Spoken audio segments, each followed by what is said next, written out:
Donc ce XXe siècle va voir aussi l'émergence de ce qu'on peut appeler des mouvements élitistes. Et donc,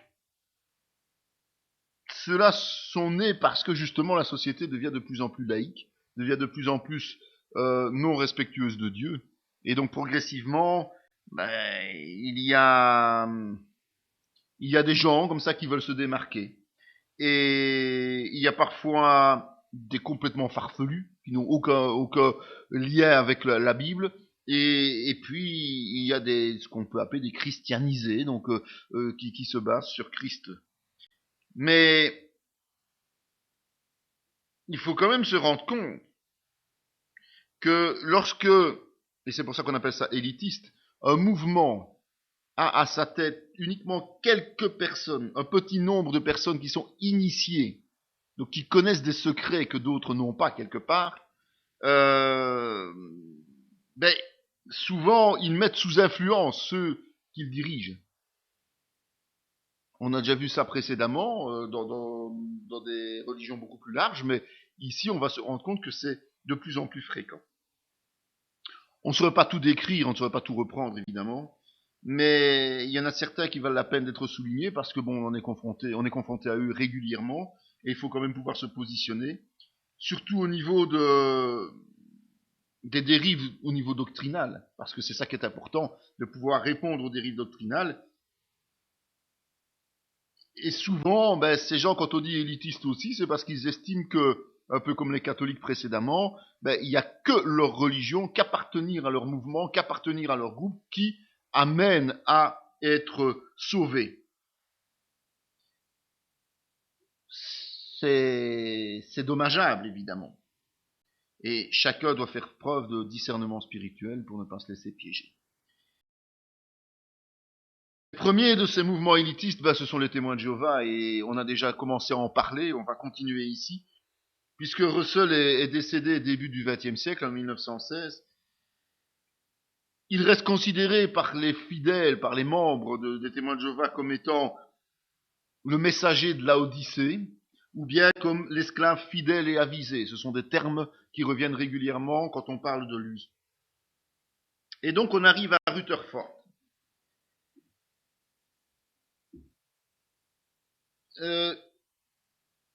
Il a légué par testament, un testament spirituel on va dire, ses volontés pour l'organisation future. Mais Joseph Franklin Rutherford a, lui, décidé d'agir autrement. On l'a d'ailleurs surnommé le juge, parce qu'il avait une certaine manière de présenter et d'aborder les choses qui était assez particulière. Il se fait élire à la présidence, et la première chose qu'il fait, c'est faire accroître le pouvoir du président. Jamais aussi bien servi que par soi-même. Donc, il va se heurter évidemment de plein fouet avec les partisans de Russell, son prédécesseur, mais il va quand même réussir. En fait, il va détenir seul les rênes de l'Église. Et tous ces colistiers qui l'ont soutenu pour cette nomination vont gentiment être congédiés les uns après les autres, avec l'aval des membres. Donc il a vraiment fait tourner à son avantage la base de l'Église des témoins de Jéhovah. Évidemment, ça fait des dégâts. Problèmes relationnels, schisme, et certains créent d'autres mouvements parallèles et rivaux des témoins de Jéhovah, et notamment celui qui s'appelle Étudiants associés de la Bible et Mouvement des Amis de la Terre en 1918.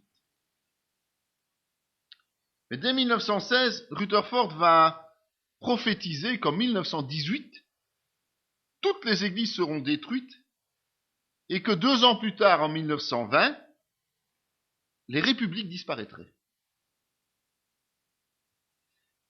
En 1917, il va dénoncer avec force la hiérarchie catholique en disant qu'elle incarne l'antéchrist et qu'elle mérite la destruction en 1918 avec toutes les nations chrétiennes. son livre, évidemment qui est incriminé, s'appelle Le mystère accompli. Et les brochures qui l'accompagnent pour simplifier le message sont interdites au Canada. Mais c'est aux États-Unis que le jeu va se faire parce que les États-Unis sont entrés en guerre. Les États-Unis sont excédés par les propos antipatriotiques et antimilitaristes. Et donc ils décident d'emprisonner les dirigeants des témoins de Jéhovah et de leur faire un procès qui n'aboutira jamais. À partir de 1922, Rutherford va mettre en place le principe de la prédication de porte en porte. Donc ce n'est pas à l'origine que ça a été fait, ça a été réalisé par la suite.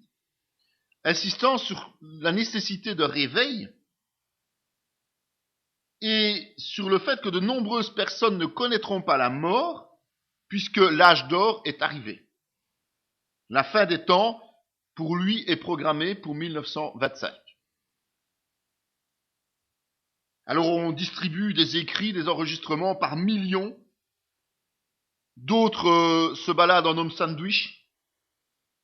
Et d'autres encore participent à des émissions de radio. Rutherford va organiser la gestion aussi. Gestion centralisée des assemblées. Il va adapter la raison sociale de la tour de garde, qui est toujours pour l'instant juste l'éditeur à ce moment-là. Il va en faire le site, le quartier général, qu'il va évidemment gouverner d'une main de fer. Donc il va nommer dans chaque assemblée locale un représentant. C'est une sorte d'ambassadeur ou de gouverneur qui va transmettre à l'assemblée les révélations divines qui seront données par le siège mondial. Puis, au sein même des communautés, ce chef va faire nommer des anciens locaux avec comme seul objectif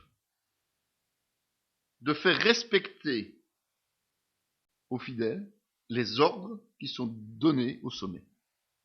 Donc, une mainmise totale sur les fidèles. À partir de 1927,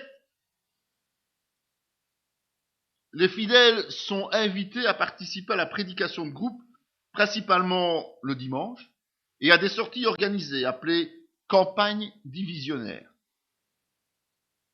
Elles sont mises en place malgré le fait que, aux États-Unis principalement, le colportage est interdit. Et donc les gens sont arrêtés pour colportage. Interdit sauf dérogation ou autorisation. Ils sont aussi accusés de troubles de l'ordre public. Ils sont accusés de violation des lois sur le sabbat dominical. Donc, ils sont persécutés en quelque sorte. En tout cas, c'est comme ça qu'ils le voient. Donc, pour contrer cette situation, ils forment du personnel juridique pour faire valoir les intérêts. Et notamment, ils jouent sur le fait que la Constitution américaine prévoit la liberté d'expression et de religion. Et donc chaque fois, ils vont défendre les fidèles qui sont accusés devant les tribunaux aux États-Unis, au Canada. Notamment en ce qui concerne l'évangélisation et la non-participation aux cérémonies nationales obligatoires. Évidemment, il ne faut pas oublier qu'on est en 1927, mais il y a eu les déceptions là, parce qu'il a annoncé des choses, notre ami Rutherford. 1918, 1925, rien ne s'est passé.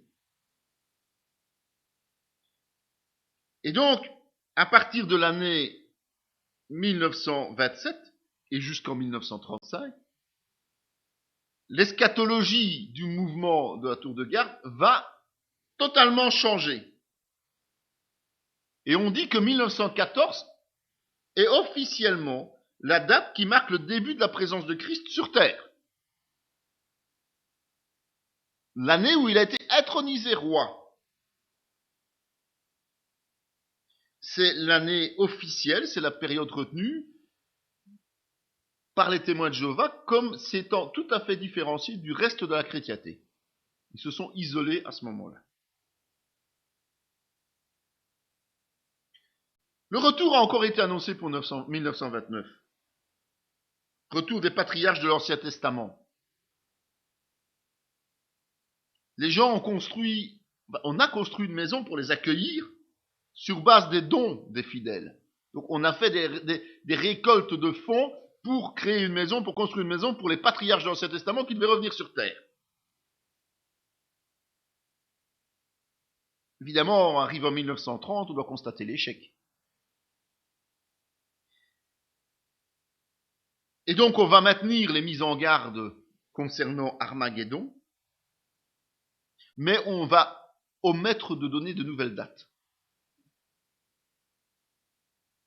On va quand même garder certaines dates antérieures, en disant que ce sont des événements qui se sont passés mais qui n'ont pas été vus, tout simplement. Et puis on va en supprimer carrément certaines qui sont trop dérangeantes ou très gênantes pour le mouvement. Ce n'est qu'à cette époque-là qu'on interdit la Noël, de fêter la Noël, qui est une fête païenne par excellence, et c'est vrai qu'on le sait, au départ c'est une fête païenne, rappelez-vous, c'était du temps de l'église de Constantin, c'est lui qui l'a instauré. On va interdire les anniversaires, la fête des mères, on va rejeter la croix en tant que symbole chrétien, mais aussi on va renier la fameuse analyse pyramidale que Russell avait mis au point pour comprendre la signification de la Bible. Rappelez-vous, on en avait parlé précédemment. Donc, il avait une approche de la Bible très particulière qui était une analyse pyramidale. Et on renie cette façon-là.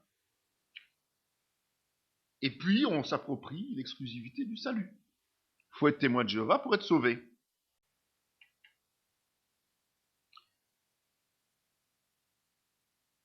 On fait aussi une sécession au niveau de la santé, puisqu'on déconseille fortement de se faire vacciner. Et on a vu une résurgence de ce concept lorsqu'on a parlé de la grippe H1N1, où beaucoup, même chez les évangéliques, ont conseillé de ne pas se faire vacciner. On a fait des tas de trucs par mail et n'importe quoi, sans aucun fondement biblique réel de tout ça. Puisque la prévention, on l'a vu pour ceux qui ont étudié le Pentateuque, la prévention, donc la médecine préventive, est biblique. Or, une vaccination est une médecine préventive. Donc, voilà.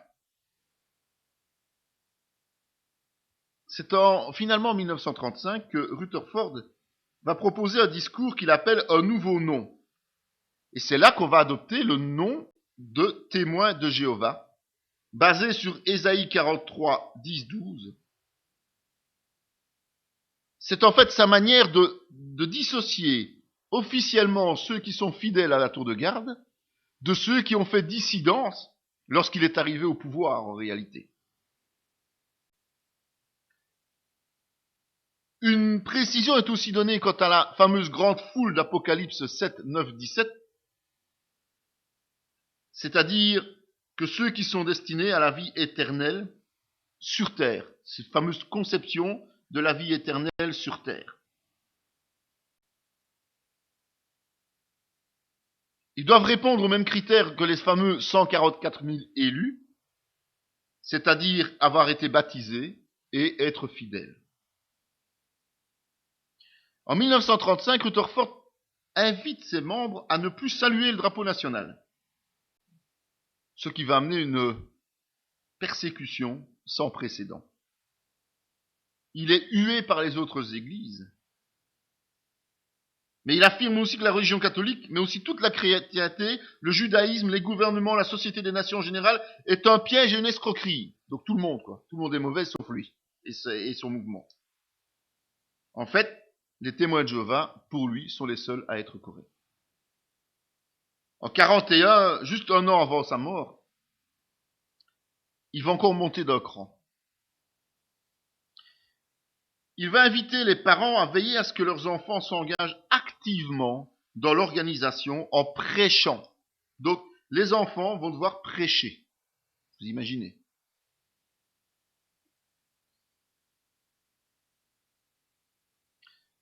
malgré les suspicions de tentatives de conciliation avec les autorités du régime nazi, parce que les témoins de Jéhovah se sont démarqués formellement des Juifs, mais ils vont de toute façon être persécutés comme on l'a vu précédemment. C'est le fameux triangle violet qui leur était destiné, comme aux autres chrétiens évangéliques. Et en cette période, leur antipatriotisme, évidemment, va prendre une toute autre dimension, puisqu'on est dans des phénomènes de nationalisme exacerbé. On va tout de suite les mettre au banc de la société, eux qui refusent d'intervenir. Le successeur de Rutherford, c'est Knorr, Nathan, qui en 1943 va fonder les écoles du ministère théocratique. Le but est de former les fidèles. Les former à quoi? À la prédication et à l'enseignement. Et en parallèle, il va leur donner une revue. Il va publier une revue avec les enseignements qu'ils doivent donner. Il va aussi créer l'école de Galate. Cette école a comme objectif de former spirituellement les missionnaires en 20 semaines. Ça doit être du hard. Il va ensuite encore créer une autre école, l'école du ministère du Royaume en 1959, pour préparer là les surveillants des congrégations, puis les surveillants de zone. Donc il y a des écoles spécifiques pour chaque fonction chez les témoins de Jéhovah. En 1945, il va se voir secondé par un vice-président, Frédéric Franz. Et ces deux hommes vont s'atteler surtout à structurer l'organisation. Et ils vont surtout privilégier aussi l'ensemble, c'est-à-dire de travailler de façon collégiale et non plus sur la vie de l'un ou de l'autre. Donc ils vont retravailler plus du système congrégationaliste en réalité. En 1947, commence la traduction spécifique aux témoins de Jéhovah de la Bible en diverses langues. C'est en fait la traduction du Nouveau Monde des Saintes Écritures. C'est leur Bible à eux. Ils rejettent donc tous les ouvrages chrétiens. Pourtant, ils utilisaient ces ouvrages-là jusqu'à présent, ces Bibles-là, dont en français la Bible Second 1910. Entre 1942 et 1968, ils ont multiplié le nombre de leurs membres par 10. Et pour faire respecter l'ordre, parce que ça devient un monument, quelque chose d'énorme à gérer, Knorr va établir aussi le principe d'excommunication qui est utilisé chez les catholiques. Pendant les années 60 et au début des années 70, beaucoup de références vont apparaître dans les publications et lors des assemblées qui vont suggérer prudemment que le règne millénaire de Christ commencerait en 1975. Ils ne peuvent pas s'en empêcher, il faut toujours mettre des dates. Année censée marquer les 6000 ans de la création de l'homme, selon ce que la tour de garde comprend la Bible. À l'approche de la date, évidemment, on stimule et on motive les troupes. On encourage les fidèles à ne plus, à plus s'investir dans la prédication, dans l'évangélisation, et on les invite à renoncer à faire carrière dans le monde profane. La ferveur redouble, il y a un prosélytisme accru, on refuse tout compromis, et évidemment, les persécutions suivent, puisqu'on se démarque trop, dont celle, une qui a eu lieu au Malawi, et qui a été extraordinaire. Mais 1975 est de nouveau un échec, combiné en plus à la volonté des dirigeants de régenter la vie sexuelle des couples mariés. On veut mettre le nez dans le ménage des gens, quoi, quelque part. Et là, ça crée de nouveau des départs, ça crée des excommunions, des excommunions. Et puis ça redémarre jusqu'à aujourd'hui.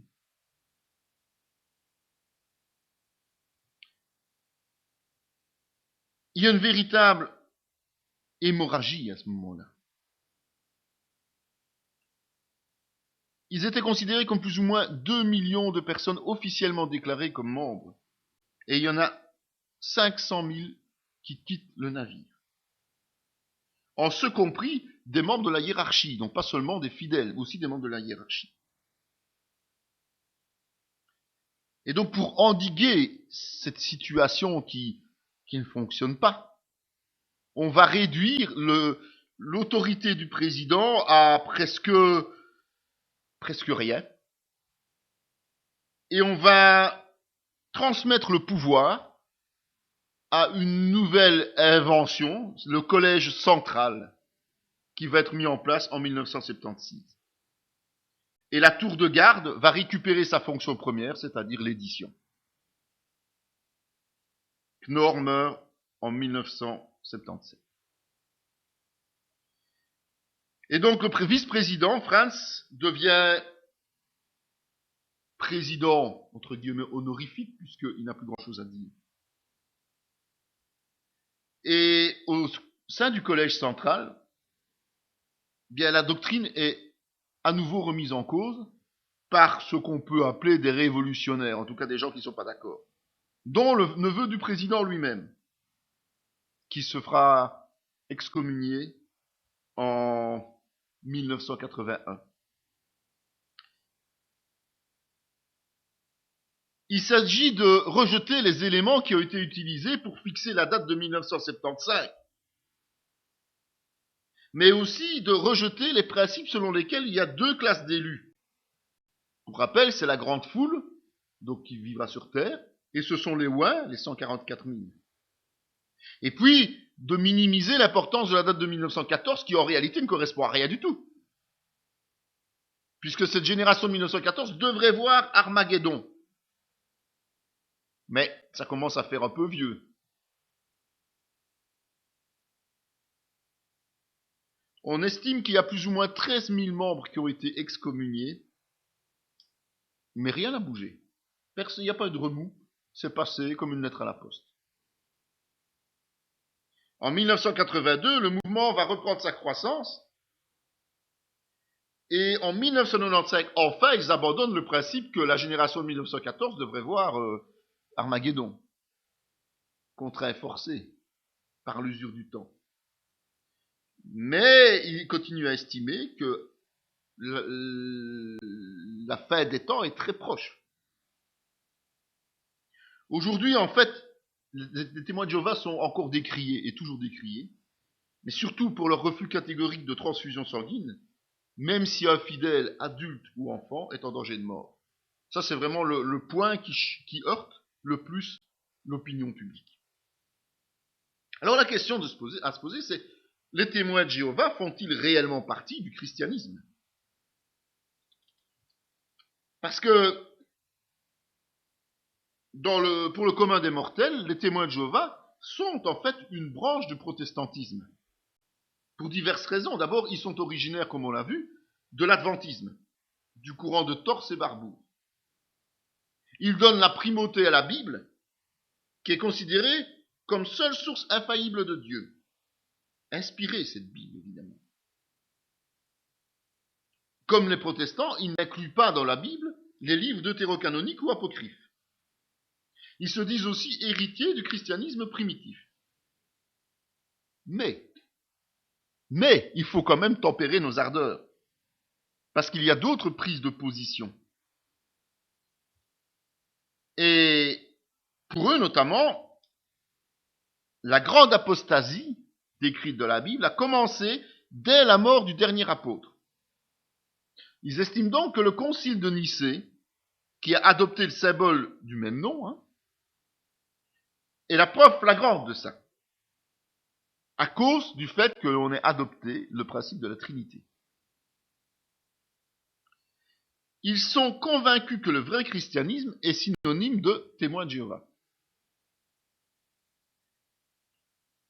Et le mouvement est considéré comme justement l'esclave fidèle et avisé par opposition aux mauvais esclaves, que sont toutes les autres religions. Religions chrétiennes, on insiste bien. Elles sont appelées toutes les religions apostates ou Babylone la Grande, par référence au passage biblique d'Apocalypse. Avec une mention très particulière pour les catholiques, à cause de la fête de Noël, de l'adoration de la croix, du culte des images et des saints. En fait, pour les témoins de Jéhovah, tous les autres chrétiens, quels qu'ils soient, sont sous l'influence de Satan.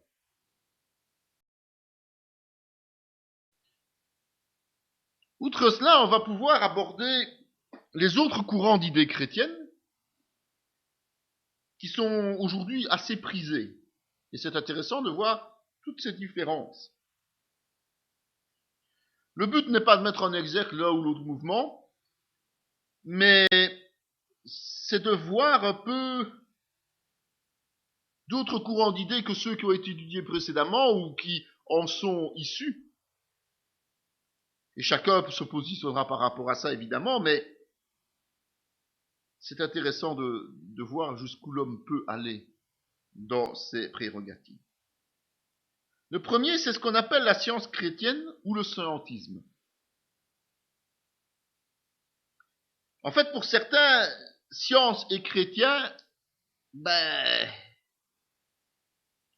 ça se marie pas. Pour d'autres, c'est l'occasion de faire des compromis.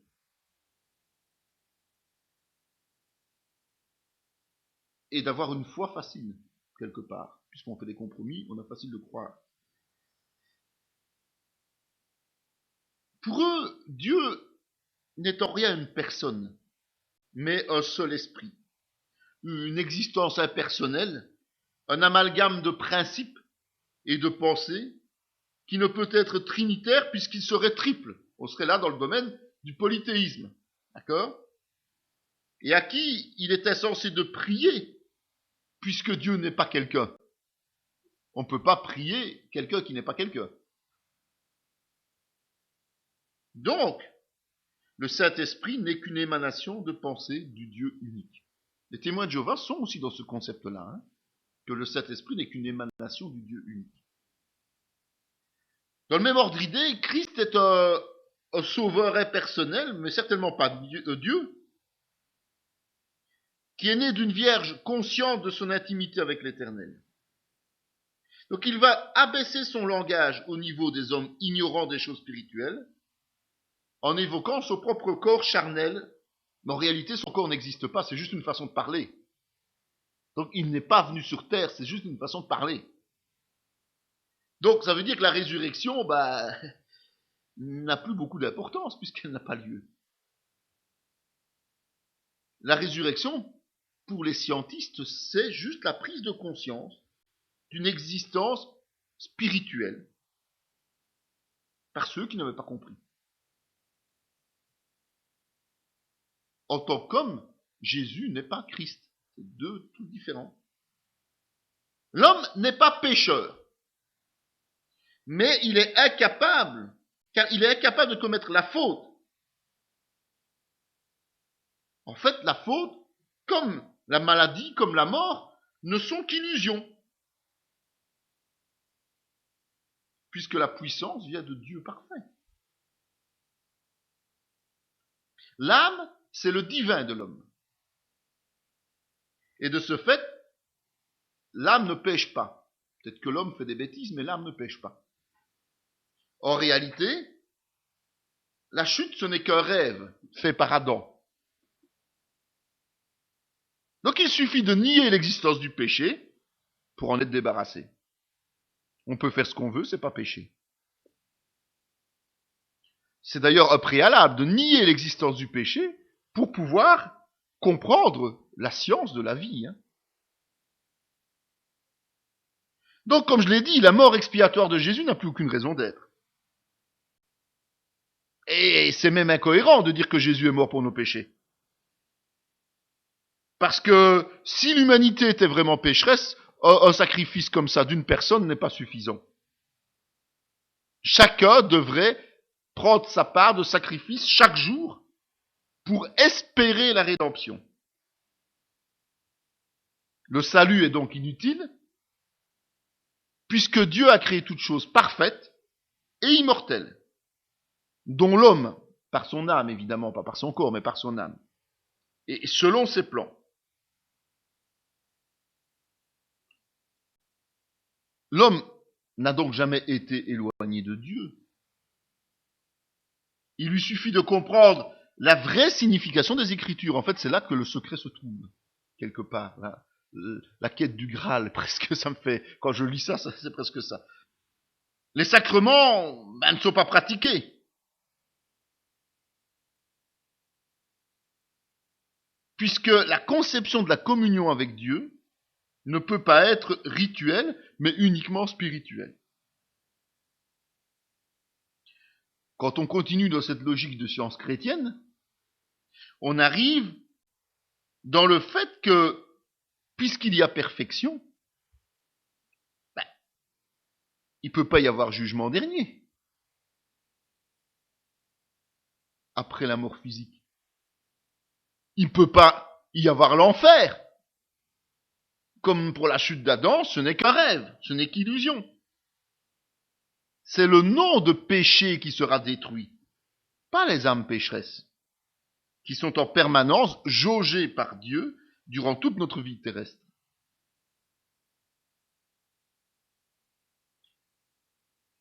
Comme le dit un de leurs slogans, avec ce genre de concepts doctrinaux, vous trouverez peut-être la communion bien plus facile à avaler. Évidemment, il n'y a plus rien à faire. C'est pas compliqué. Voilà ce qu'est la science chrétienne. Voilà ce qu'est le scientisme chrétien aujourd'hui, qui est issu du libéralisme, évidemment, ça vous avez compris. C'est la Bible, tout ce que la Bible nous raconte n'a plus aucune valeur, quoi. C'est même le contraire. Tout ce que la Bible nous dit, on le contredit. Deuxième mouvement qui n'est pas mal dans son genre non plus, c'est l'antinomisme. Ça découle de la science chrétienne, puisque il y en a qui veulent toujours aller plus loin, c'est normal. Il faut évoluer avec son temps, messieurs, dames. L'antinomisme fait un peu un mélange entre la science chrétienne et le mysticisme. Le principe est très simple. On nie purement et simplement la soumission à une quelconque loi divine. En fait, au départ, ils fondent leur croyance sur une chose, la justification par la foi seule. Donc, si on est justifié par la foi seule, il n'y a plus aucune raison de faire une œuvre issue de cette foi. Ou non issue de cette foi. On est sauvé, la vie éternelle est acquise définitivement et permet de vivre librement sa vie selon nos normes personnelles, dans lesquelles les bonnes actions sont facultatives.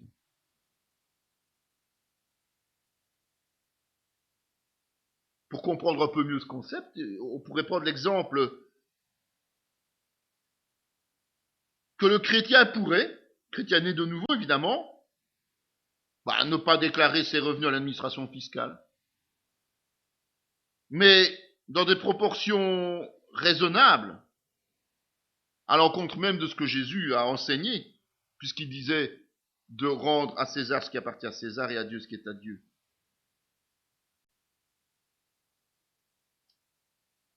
On pourrait transgresser toutes les lois divines, morales, terrestres, sans encourir quoi que ce soit, puisque le croyant n'y est plus soumis. Voilà, on pourrait faire tout ce qu'on veut.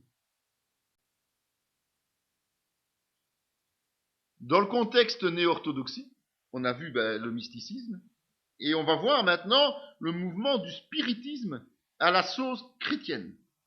Pas mal non plus, celui-là. Comme je vous l'ai souvent enseigné, la frontière est très ténue entre la foi et le spiritisme. C'est pour ça que Jésus insistait de bien prendre ses positions clairement.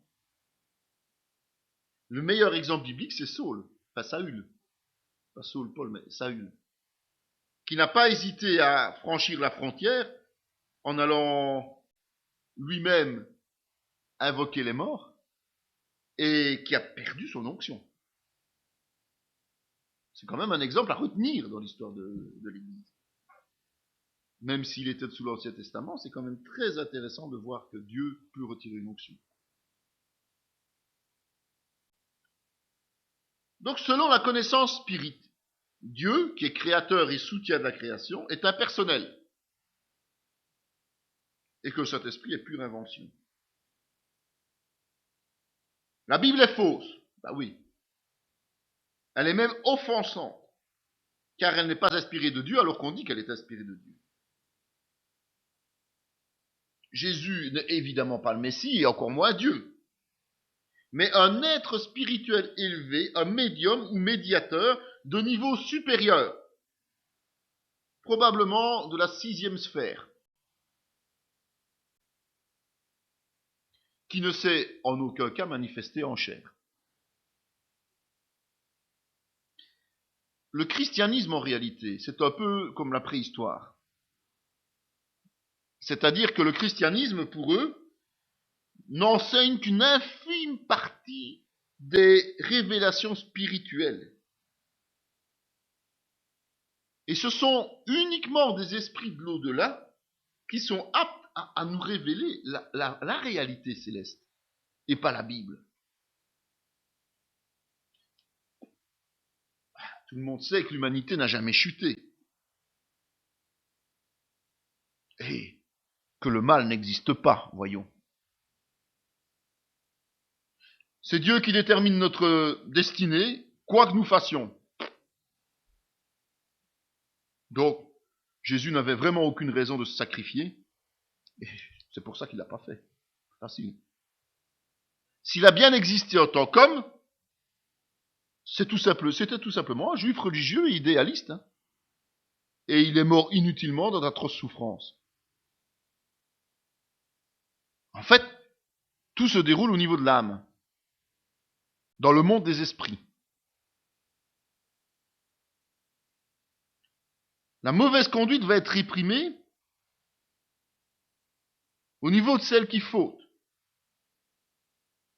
Mais l'objectif, quand même, c'est de tendre vers la purification progressive, hein, quand même.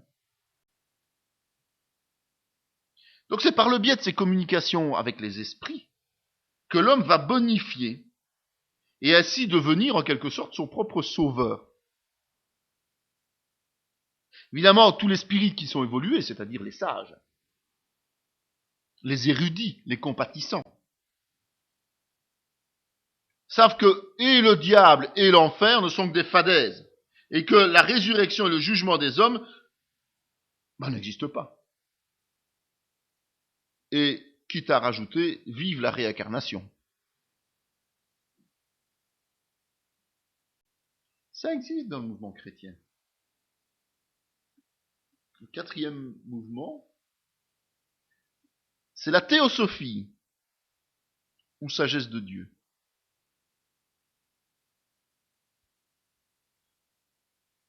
Là aussi, la conception de Dieu, et c'est la particularité de tous ces mouvements, c'est le concept impersonnel et éternel que l'homme n'est même pas capable d'imaginer. Il transcende tout. Il pénètre, il interpénètre toutes nos pensées.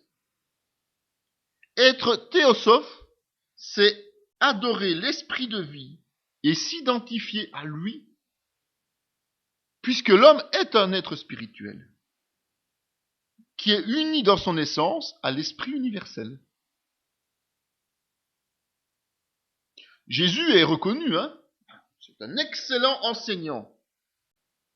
Un excellent enseignant partiel des choses de Dieu. Au même titre que le renommé Bouddha, Confucius, Platon, Pythagore. Ce sont eux qui permettent aux religions d'exister. Le Saint-Esprit, lui, on n'entend plus parler. Toutes nos actions, qu'elles soient bonnes ou mauvaises, vont laisser des traces. Des traces pourquoi ? Pour notre réincarnation future, évidemment. Notre vie d'aujourd'hui est le résultat de nos vies précédentes et l'origine de la suivante. C'est en fait le simple principe de la cause à effet, auquel personne ne peut échapper, ne fût-ce que partiellement. Ce qui justifie notre caractère. Si nous sommes comme ça, c'est parce que c'est la conséquence de ce que nous avons été. Donc ça veut dire que tout agissement que nous allons avoir aujourd'hui va déterminer le corps à venir, à moins que notre contemplation nous permette d'améliorer notre avenir. Il faut changer de corps environ 800 fois pour aboutir à une purification et une élévation complète. Évidemment, il y a moyen d'accélérer le mouvement, mais ça doit se faire sous la forme de fraternité universelle. Lorsque le corps animal meurt, eh bien, il va se séparer du corps astral pour vivre encore un temps dans ce qu'on appelle une enveloppe éthérée, donc une sorte d'esprit, proportionnellement au niveau spirituel que l'on a acquis, et puis à un moment donné revenir sur Terre, dans une autre enveloppe animale. Et donc le cumul des incarnations et des périodes d'attente céleste, ça représente pas moins 10 millions d'années, donc on a le temps, avant que l'âme puisse enfin se reposer dans l'inconscient. On voit plus que il n'y a plus grand chose de commun avec la Bible là-dedans. C'est la négation totale, et pourtant, ce sont des mouvements qui existent. Il y a le modernisme aussi. Le modernisme dit que Dieu est l'absolu, une énergie parfaite, éternelle et impersonnelle, qui est la cause première de toute chose, mais n'a pas et n'a jamais eu d'existence hors de l'univers. Ça veut dire qu'il n'y a pas eu de création.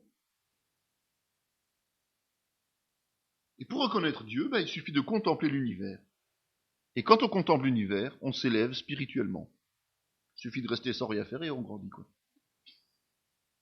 Un peu ça. Christ, qui est considéré comme le plus grand docteur du monde, le plus grand enseignant du monde, a mené une vie tellement parfaite que ses disciples l'ont pris pour un idéal à atteindre. Ils ont cru qu'il était Dieu. Ils ont cru. Mais en réalité, c'est normal. Puisque chaque homme, en ce compris Jésus, est divin.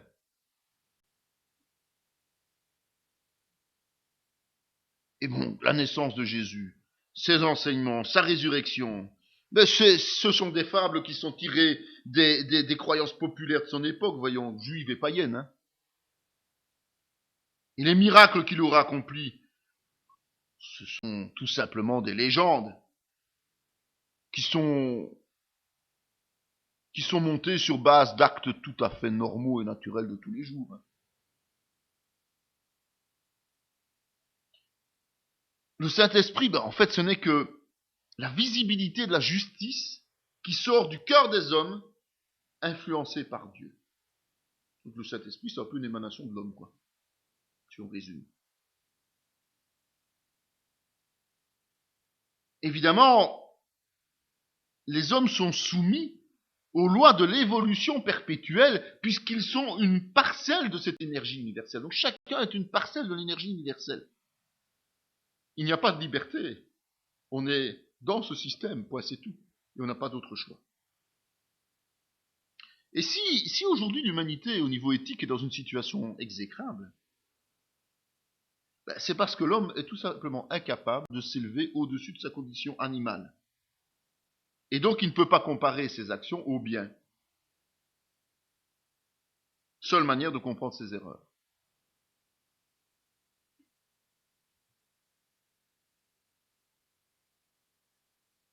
Chaque homme doit expier ses fautes. Parce que si jamais il faut du sang pour couvrir ses fautes, eh bien ça veut dire que c'est une religion d'un temps révolu aux dogmes dépassés, donc des préhistoriques, quoi. Les chrétiens fondamentalistes sont des préhistoriques. Nous sommes des hommes et des femmes de caverne, spirituels, dirons-nous. Ce qui importe, c'est la fraternité universelle, qui est basée sur de bonnes actions, en Dieu lui-même, et de Dieu en l'humanité. En fait, Dieu s'incarne dans chaque homme, qui dès qu'il est là, sait qu'il est sauvé, de toute façon. Il n'y a aucun doute. Il vivra éternellement, pourquoi douter? Parce que si un seul homme devait être jugé, condamné et souffrir en enfer, les occupants du ciel, Dieu, les anges, les hommes qui font partie de la même énergie universelle et de cette même fraternité universelle, en souffriraient. Et donc, c'est en totale opposition par rapport à l'amour inconditionnel de Dieu. De là, va découler du modernisme le postmodernisme. Ah oui, pourquoi s'arrêter en si bon chemin? Qui va mettre en évidence le relativisme moral, l'égalité des valeurs. Donc ça veut dire que les valeurs morales sont relatives et que chaque individu est amené à déterminer sa propre moralité en fonction de ce qui lui semble bon ou mauvais.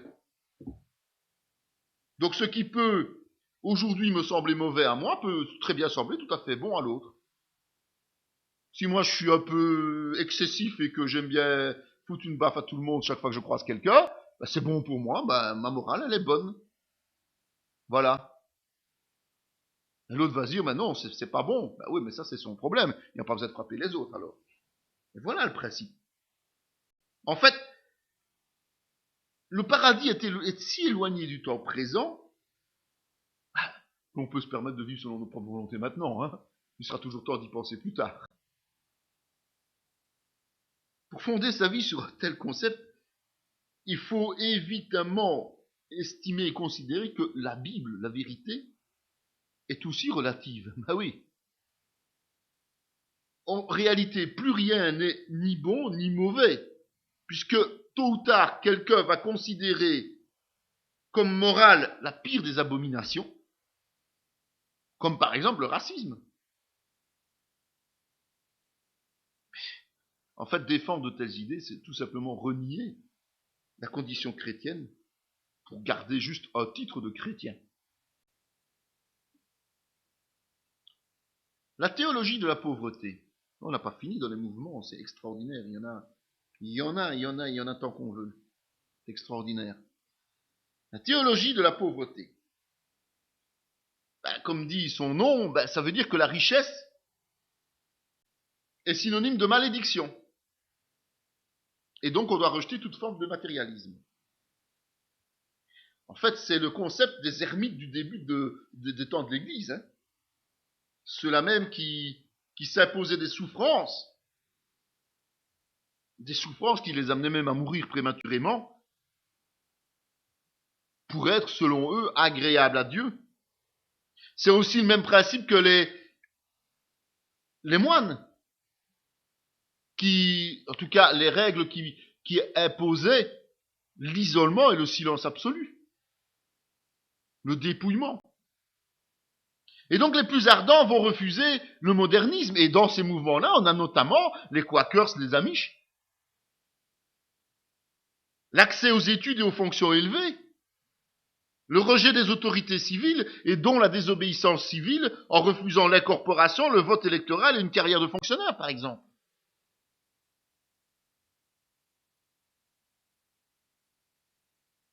C'est sûr qu'une position comme ça n'est pas nuisible. Et une position comme ça est louable parce que l'objectif n'est pas de dégarnir les poches des fidèles au profit d'un petit nombre. Puisque tout le monde se dépouille, en ce compris les responsables. Pourtant, ça pose un problème, même quelques questions. Parce que nous ne sommes pas prévus pour être isolés du monde. Nous ne sommes pas prévus pour nous priver de tout en permanence. La Bible ne nous enseigne pas ça. Oui, il y a des jeûnes, il y a des privations, mais pas permanentes. Ne pas venir au secours des autres, quelque part, puisqu'on s'isole et puisqu'on se dépouille totalement, et donc on ne peut même pas, avec les moyens que l'on aurait, soutenir matériellement d'autres personnes. Et puis, quelque part, on dépend matériellement de quelqu'un d'autre. Si on n'a rien à soi, on dépend toujours de quelqu'un d'autre. Donc moralement, ça pose des problèmes. La théologie de la libération. Elle est surtout axée sur l'œuvre et pas sur la personne de Christ.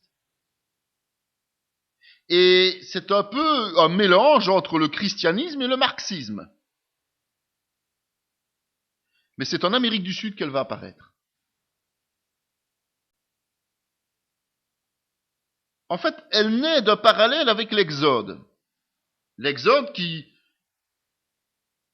naît du peuple juif qui est réduit à l'esclavage à l'époque, en Égypte, et qui va être sorti d'Égypte par Dieu, la grâce de Dieu.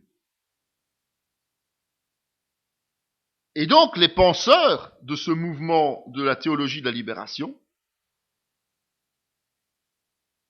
préconisent de se baser sur le modèle de Jésus en tant que meneur d'une lutte de libération de la pauvreté de l'esclavage, dont il se serait fait le héros, et donc d'agir ainsi sur le plan politique.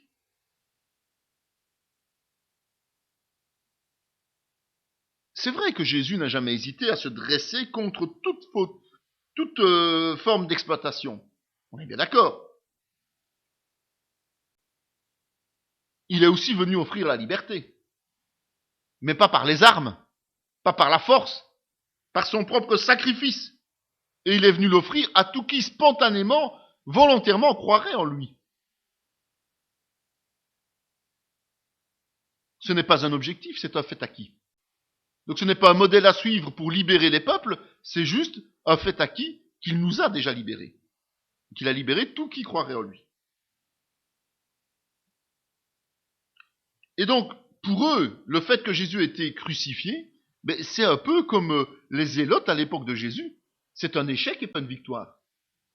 Jésus aurait dû libérer le peuple juif du joug romain à l'époque. Mais il a échoué. Et donc leur concept, c'est de dire, maintenant, nous allons libérer les nations qui sont sous le joug des dictateurs, des gens du monde, et on fait la révolution armée, en fait.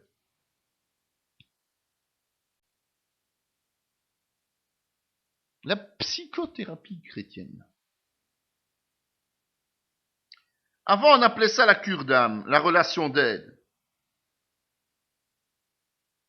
Mais c'était d'origine purement biblique, et pas une profession en tant que telle.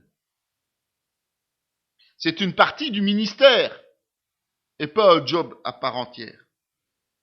Malheureusement, cette cure d'âme et cette relation d'aide ont été détournées de leur concept de base pour progressivement devenir de la psychothérapie du monde. Pour certains, c'est de là qu'on appelle la psychothérapie chrétienne. Ça ne veut pas dire que la cure d'âme et la relation d'aide n'existent plus dans ces concepts véridiques et réels correspondant à la Bible, mais il y a eu une tendance à ce que certains mouvements en fassent de la psychothérapie. C'est vrai que les techniques utilisées peuvent être intéressantes pour accompagner. Mais l'objectif qu'elles visent et les solutions qu'elles proposent, elles sont souvent très différentes de ce que l'Écriture enseigne. L'objectif principal de la psychothérapie chrétienne, c'est comme dans l'existentialisme, la réalisation de soi, au détriment de la gloire de Dieu. Alors que normalement c'est l'Esprit Saint, selon la parole, qui sonde les cœurs pour enseigner, témoigner, convaincre de péché et de repentance, eh bien, au niveau de la psychothérapie, c'est l'introspection faite par le thérapeute.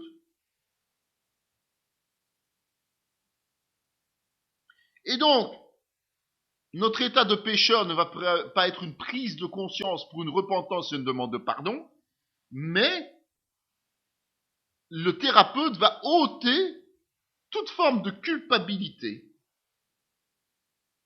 mais ne saura pas donner de solution. On va justifier notre comportement sur base d'un passé. On entend tout le temps parler de la même chose. Ah oui, mais il a tué son père, sa mère, son frère, sa sœur et les 10 voisins.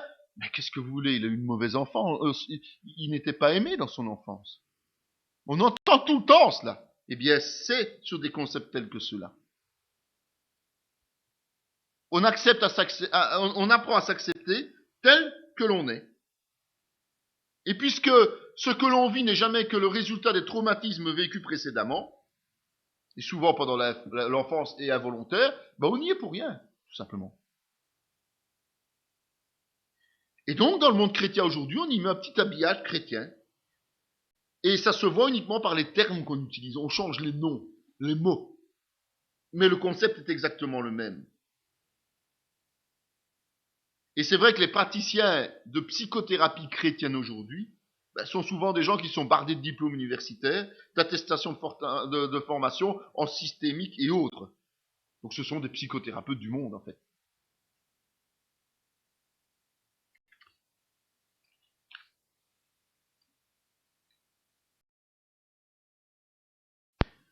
Donc il y a aussi tout un phénomène qui aujourd'hui est quand même pas mal répandu, ce sont les réveils, en tout cas ce qu'on appelle réveil, je le mets entre guillemets, au niveau des manifestations du Saint-Esprit. C'est clair qu'un réveil, c'est l'œuvre du Saint-Esprit, c'est pas l'œuvre de X, Y, Z, c'est l'œuvre de Dieu au travers de son Saint-Esprit, ça ne fait pas l'ombre d'un doute. Mais durant la fin du XXe siècle principalement, et début du XXIe évidemment, certains faits demandent quand même de notre part un certain discernement concernant des phénomènes qui sont décrits. Parce que ces phénomènes semblent totalement en décrochage avec la parole de Dieu, et ils sont souvent repris, ce qu'on a vu précédemment, dans le concept de la troisième vague. Donc on a vu qu'il y avait le pentecôtisme, le charismatique, et la troisième vague qui est un peu le reste des gens qui vivent selon l'esprit. Les apôtres ont été accusés d'être comme ivres, rappelez-vous, lorsqu'ils étaient remplis du Saint-Esprit, mais c'était par les moqueurs. Il n'est écrit nulle part dans la parole qu'ils auraient à ce moment-là perdu leur dignité humaine en imitant sous l'esprit des animaux, par exemple, en devenant incapables de se contrôler, en souffrant peut-être de perte de mémoire, de tics, de clignements d'yeux anormaux. J'en parle facilement parce que j'ai vu des gens comme ça. Pire encore, ce sont les manifestations brutales, durant lesquelles, dans l'esprit, dit-on, des gens sont parfois projetés à plusieurs mètres, même contre des murs ou au sol, avec parfois des blessures. Ça interpelle parce que Dieu est amour et n'a certainement pas envie de frapper sur ses enfants. En tout cas, pas frapper physiquement. Spirituellement peut-être, mais physiquement pas. Le premier de ces mouvements qu'on va voir en grande ligne, c'est le réveil du rire dans l'esprit. Comme ça qu'on l'a intitulé, enfin il y a eu plusieurs titres, mais j'ai préféré retenir celui-là. C'est à Toronto, au Canada, dans les années 1990, où on signale un réveil. Et les premiers signes de ce réveil, ce sont des rires incontrôlés, parfois durant des heures d'affilée, qui font après place à des cris, des grognements, des rugissements, voire des comportements d'animaux accompagnés de mouvements désordonnés et même de l'hystérie. L'église locale où ça se déroule est quasiment immédiatement exclue du mouvement charismatique, dont elle était membre depuis plusieurs années. Donc il y a eu quand même une prise de conscience de l'église charismatique en se disant qu'est-ce qui se passe là. Ça n'a pas empêché justement cette église d'essaimer dans le monde dès 1995. Et ça a fait migrer cette vague de dite bénédiction, malgré les dénégations des responsables de cette église, à Pensacola, en Floride, États-Unis, au sein d'une église pentecôtiste. Donc, il y a eu les mêmes phénomènes au sein de cette église 5 ans plus tard. C'est sûr que c'est attrayant, un évangile de la grâce qui est axé sur un ressenti personnel, où tout se déroule uniquement par des miracles et des prodiges, sans contrôle, sans approfondissement et sans mise en application de la parole, mais simplement suivant des leaders, bien souvent aveuglément. Et donc cette attractivité devient mondiale.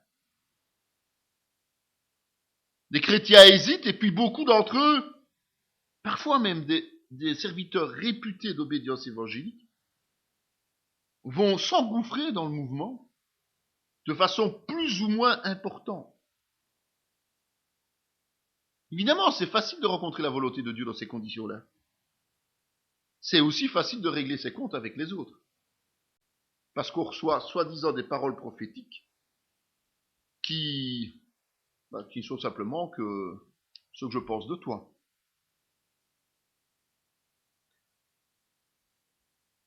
En fait, on n'interprète plus à ce moment-là la Bible de manière littérale. On la spiritualise à outrance.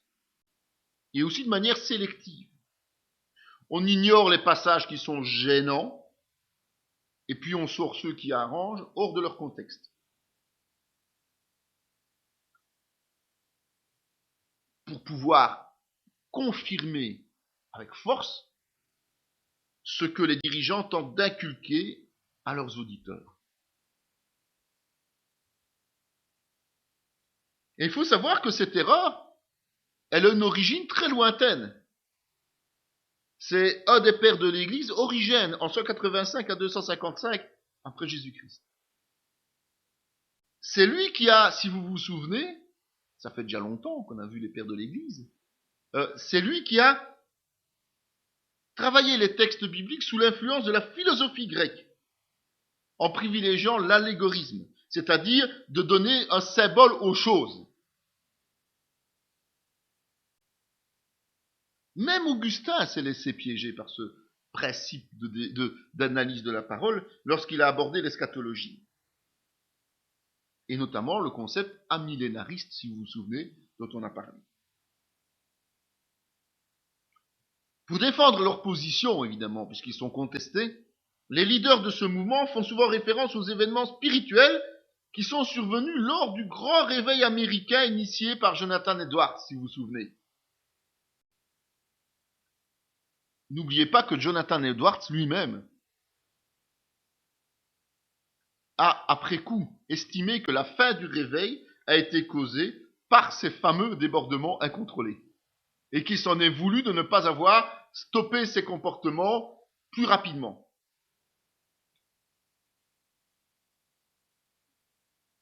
Les gens ne retiennent que de Jonathan Edwards le grand réveil, avec les phénomènes. Et donc, eux surfent sur cette vague-là en disant, mais vous voyez, c'est comme chez Jonathan. Ok ? Et puis souvent, quand on est dans ce genre de théorie, on ajoute aussi des promesses de prospérité. Évidemment, prospérité si on fait preuve de générosité. Préalable, jamais postérieure.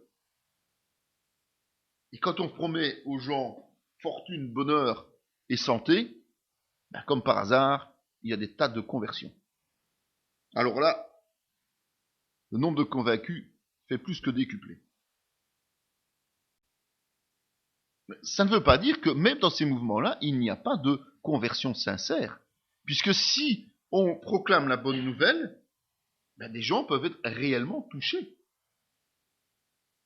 Encore faut-il qu'ensuite, ces nouveaux-nés puissent trouver le chemin d'une église doctrinale, valable au niveau doctrinal, où on va lui enseigner la vérité.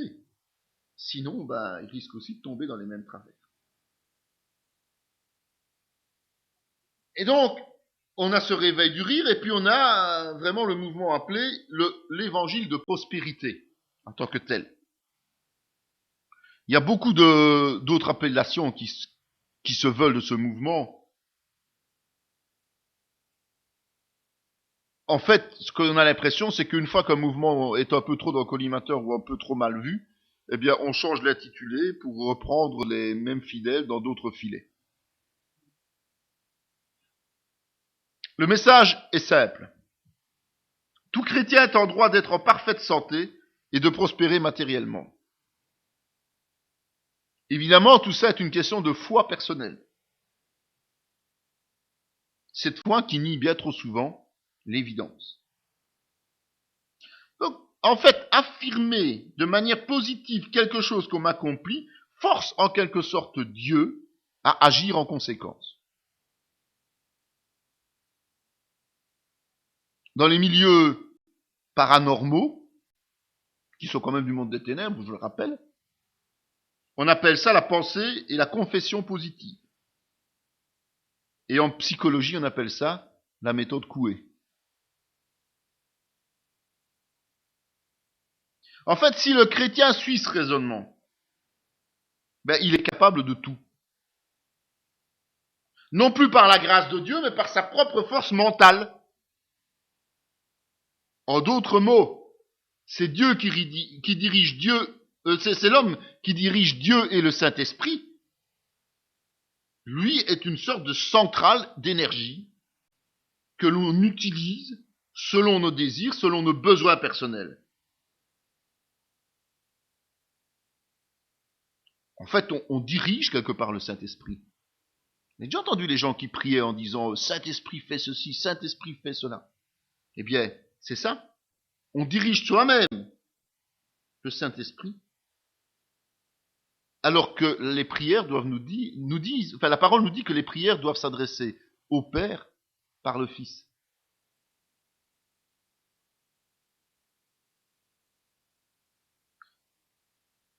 Quelqu'un qui applique le principe justement de l'évangile de prospérité serait instantanément dans l'onction. Pas besoin de sanctification, évidemment.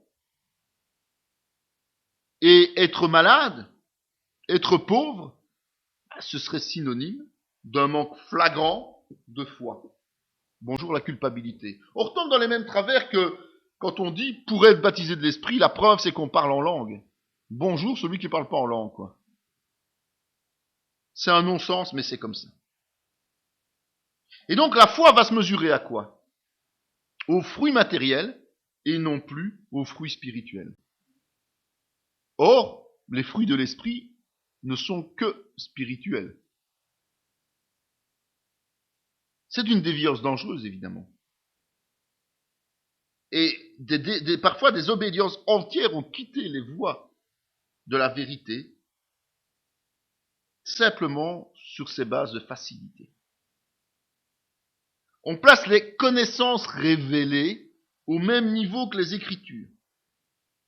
Et donc ces élites, ces leaders, ces serviteurs deviennent des médiateurs incontournables. Une élite spirituelle entre Dieu et les hommes. Les hommes qui sont à ce moment-là une classe inférieure. Pourtant, Christ, quand il s'est sacrifié, c'était pour abolir. Il n'y a plus de classe inférieure. Tout le monde est égal. Et la réforme l'a confirmé, ça. Que tout le monde était égal. Et que chacun avait ce sacerdoce par lui-même. Il ne devait plus dépendre d'un homme pour avoir accès à Dieu, mais du Fils seul.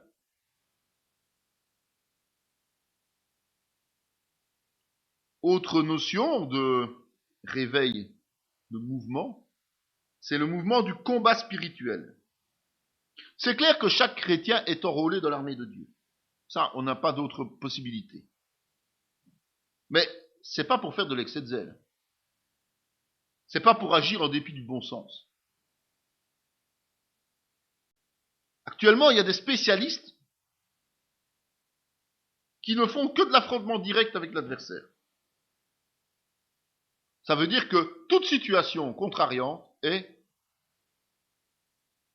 ou a une cause diabolique. Plus de responsabilité personnelle, évidemment. Très intéressant. Mais c'est plutôt une victimisation du chrétien. Le pauvre chrétien qui est toujours victime des attaques systématiques de Satan et de ses démons. C'est jamais ta faute. C'est toujours la faute de Satan et de ses démons. C'est exactement ce qui s'est passé avec Adam et Ève. Ah oui, mais c'est pas moi, c'est la femme qui. Ah mais oui, mais c'est pas moi, c'est le serpent qui. Mais qui est-ce qui a ramassé les conséquences? Ben, c'est la femme, c'est l'homme, c'est le serpent. Donc la solution universelle qui est préconisée dans ce genre de mouvement en combat spirituel, c'est pas la repentance des fautes de la chair sur base de la parole de Dieu, mais c'est la guerre spirituelle accompagnée, souvent évidemment, de gestes théâtraux, de cris tonitruants, de on est les plus forts, quoi. C'est nous qu'on est les meilleurs. Autre théorie qui se balade, c'est le grand réveil mondial. Alors ces dernières années, le nombre de prophètes, et j'ajoute souvent autoproclamés, se multiplie. Et donc, beaucoup vont faire preuve d'innovation pour se démarquer. Et puis, surtout, pour faire de l'audience. Et la liberté religieuse, la liberté d'expression, la liberté d'association qui est défendue dans la Constitution américaine, évidemment, permet un développement extraordinaire de ce genre d'élucubrations qui ont après des retombées partout dans le monde. Et donc, ces dernières années, certains prédisent un réveil mondial qui va anticiper la venue de Christ. L'histoire de l'Église nous montre que tous les réveils, y compris le premier, c'est-à-dire celui de Jérusalem, la Pentecôte, ont toujours été locaux. Tous. Avec une certaine ramification, plus ou moins large, mais jamais il n'y a eu de réveil mondial. Jamais. Le plus grand réveil qui ait existé, c'est tout simplement la Réforme, qui a pris naissance en divers points d'Europe, mais on a vu que son expansion a été freinée. La Réforme ne s'est pas installée partout dans le monde. Et le Nouveau Testament nous enseigne cela. Le Nouveau Testament nous dit que l'on va vers un endormissement des chrétiens, d'une persécution de plus en plus sévère des croyants, et d'une apostasie sans précédent à la fin des temps. Ça ne veut pas dire qu'il n'y aura pas des réveils qui pourront arriver encore maintenant, et même des réveils importants, soyons clairs, puisqu'on ne sait pas quand Christ revient. Mais il faut quand même rester mesuré dans nos prétentions et face aux exagérations et aux annonces, aux effets de manche de certains.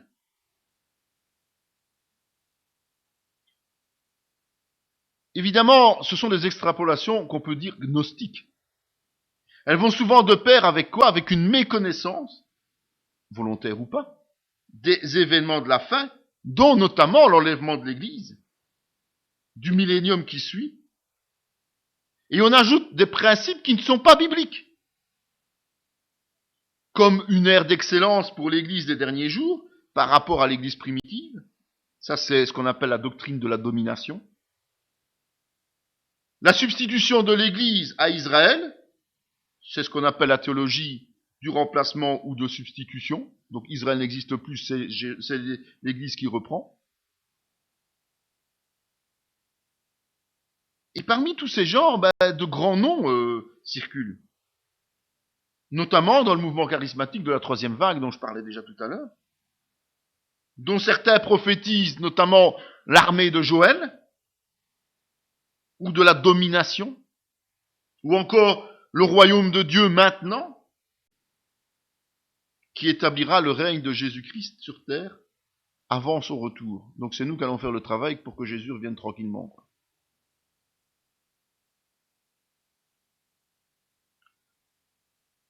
il est inutile de vous dire, vous qui connaissez quand même pas mal la parole, que tous ces mouvements que nous venons de voir sont quand même de grandes dérives et des hérésies. Et la meilleure façon de se préserver de ces erreurs-là, c'est de tout voir à la lumière de la parole. Le meilleur modèle de l'Église, c'est celui qui est décrit dans les Actes. Les plus beaux avertissements sont ceux qui sont donnés aux 7 églises d'Apocalypse. Entre les deux, les épîtres nous décrivent avec moult détails la marche à suivre et les écueils à éviter. Sachant que cet esprit est là pour nous enseigner sur cette base-là, il faut méditer la parole. Il faut nous dresser face aux charlatans, qui sont en réalité à la solde de Satan et à la solde de leur propre orgueil. Cette vidéo fait partie intégrante de la formation en théologie pratique dispensée par la mission de théologie Emmanuel de Parakou, Bénin, sous l'autorité académique du Centre chrétien Emmanuel SBL, Spa, Belgique. Pour mieux connaître nos activités, voici nos différentes adresses.